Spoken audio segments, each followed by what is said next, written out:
So, you ever have one of your older relatives figure out how to make a podcast? And let's not forget the great tragedy that befell our state when our beloved North Stars, who shone over the land of 10,000 lakes for 26 years from 1967 to 1993, were stolen away.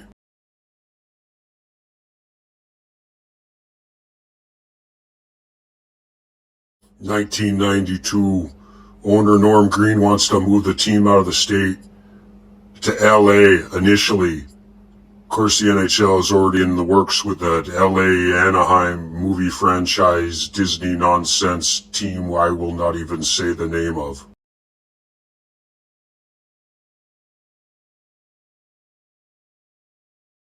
So the boys at the NHL says, well, Norm, you can move the team if you want to, but you can't move it to anywhere.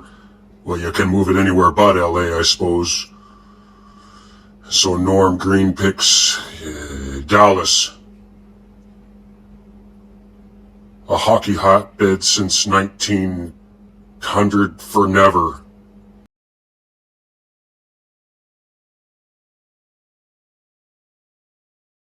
The official reasons cited were poor attendance and failure to reach a new agreement on an arena.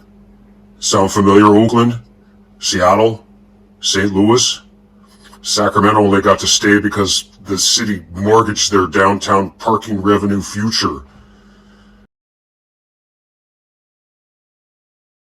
Keep in mind that the Stars had just been to the Stanley Cup the previous year, unveiled a new kit, 25th anniversary.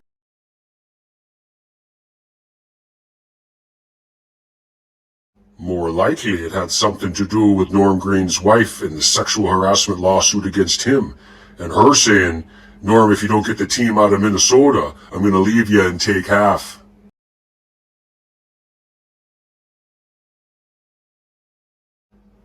There was also the issue of North Stars not agreeing to play at Target Arena where the Timberwolves was playing, because on account of the fact that the Timberwolves are sponsored by Coke and North Star is sponsored by Pepsi.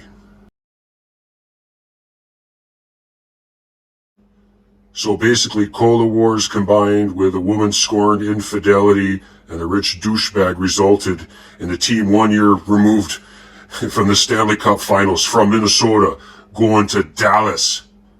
Frickin' Dallas.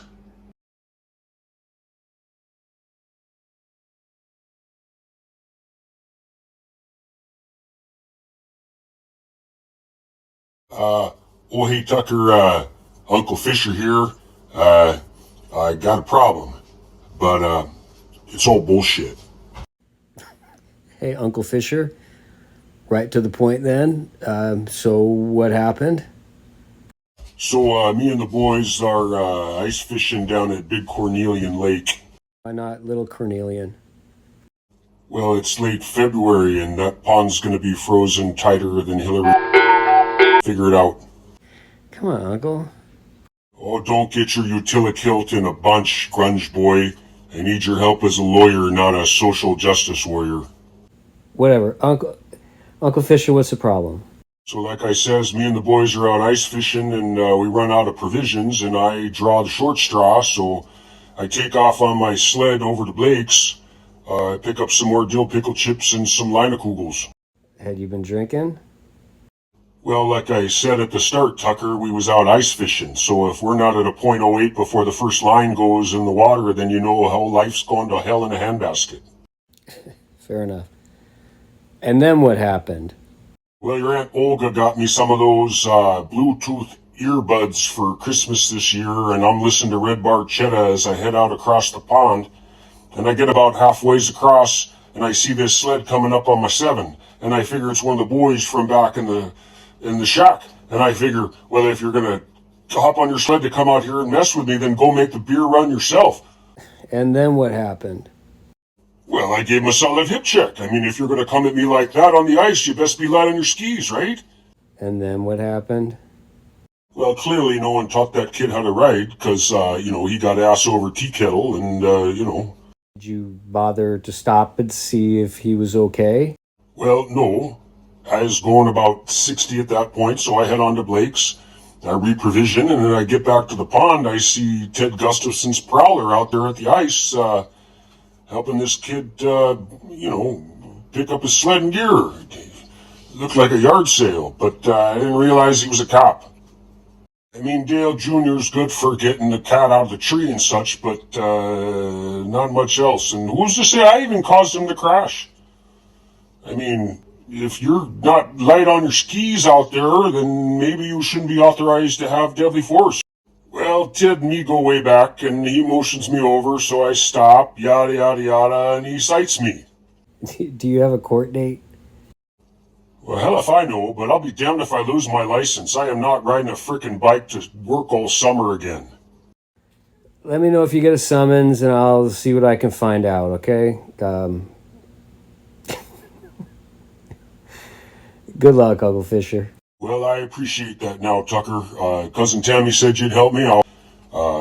You take care of yourself now, boy. Not having a professional hockey team in Minnesota is like not having a soccer team in England or wherever they play that sport a lot. It's betrayal of the public trust. I don't know what a Wild is. I know what a Penguin is. I know what a Flyer is. I know what a Blackhawk is. What is a Wild? Bring back the green and gold.